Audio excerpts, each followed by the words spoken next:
Tout cela nous conduit à parler de la vie sexuelle du couple. Dieu lui-même a créé la sexualité, qui est un don merveilleux fait à ses créatures.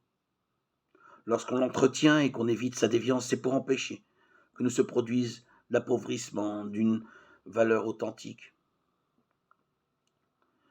Il ne faut pas rejeter la valeur du sexe humain. Elle est tolérée en raison des exigences d'une nécessaire procréation, pas simplement. Car le besoin sexuel des époux n'est pas objet de mépris, il ne s'agit en aucune manière de mettre en question ce besoin. À ceux qui craignent que dans l'éducation des passions et de la sexualité, on ne nuise à la spontanéité de l'amour sexuel. L'être humain est appelé à la pleine et mûre spontanéité des rapports, qui est le fruit graduel du discernement des impulsions du propre cœur. Ne craignons pas, c'est une chose qui se conquiert, puisque tout être humain avec persévérance et cohérence apprend quelle est la signification du corps.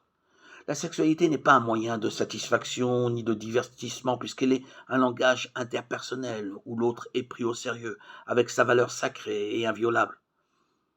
Ainsi, le cœur humain participe, pour ainsi dire, d'une autre spontanéité. Dans ce contexte, l'érotisme apparaît comme une manifestation spécifiquement humaine de la sexualité. On peut y trouver la signification conjugale du corps et l'authentique dignité du don.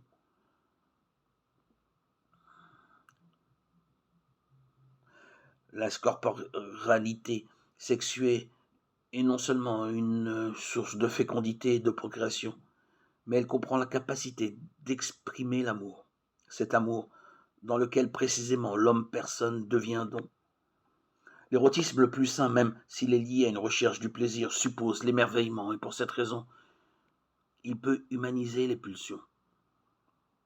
Nous ne pouvons considérer en aucune façon la dimension érotique de l'amour comme un mal permis ou comme un poids toléré pour le bien de la famille, mais comme un don de Dieu qui embellit la rencontre des époux, étant une passion sublimée par un amour qui admire la dignité de l'autre. Elle conduit à être une pleine et authentique affirmation de l'amour, qui nous montre de quelle merveille est capable le cœur humain, et ainsi, pour un moment, on sent que l'existence humaine a été un succès.